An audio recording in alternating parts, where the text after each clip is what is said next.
Section 4.2. So if graphing isn't exactly your thing, there are other ways of solving systems of equations, and not inequalities. The inequalities can only be done by graphing.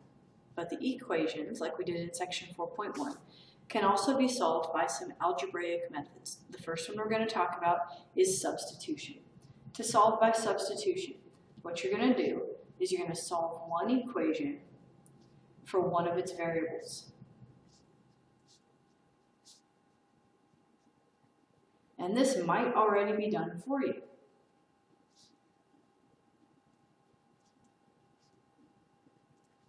Then you're going to substitute that expression into the other equation for the correct variable.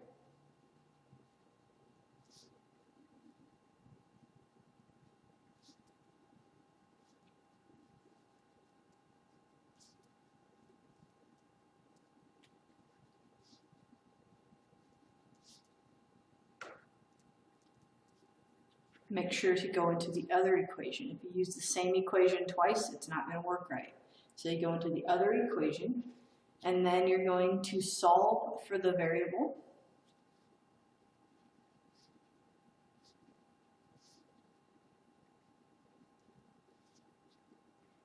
And this is going to be one part of your answer, because your answer is an ordered pair.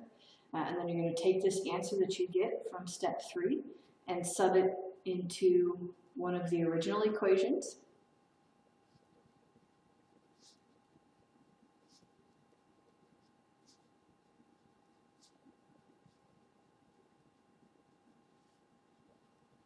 And then you're going to solve for the other variable.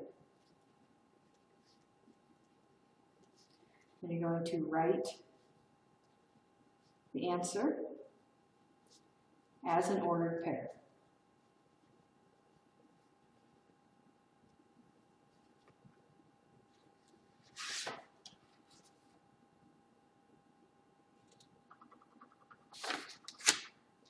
So this is example 1, the only example in this section. We're going to solve the system using substitution. So in part A, step 1 is already done. The second equation is already solved for y.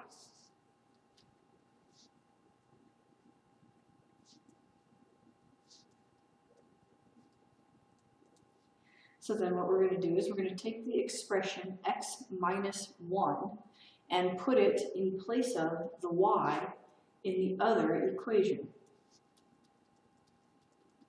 Because if y equals x minus 1, then you can substitute in place of y x minus 1. And then we solve this equation for x, working carefully.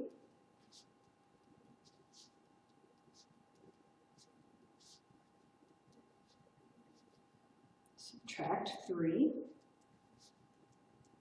divide by -1. So we get x is equal to 4. So that's half of my ordered pair. Now I'm going to take this 4 and put it back in place of one of the x's in the original equation to get my y value. So I'm going to pick this second one because it's easier, because I just put 4 minus 1 and I get that y equals 3. And so my answer is the ordered pair 4, 3. Part B, I have to pick an equation to solve for a variable first. So I'm going to find the easiest x or y to get by itself. And it's going to be the second y is going to be the easiest one, because I'm just going to add x, and then I get y equals x plus 3. If y equals x plus 3, then I'm going to go up into the other equation, and I'm going to put in x plus 3 where the y was. And now I'm going to solve for x. Negative 3x plus 3x, that's just flat out 0 or 0x. So I get a little bit of a different result. I get a false statement.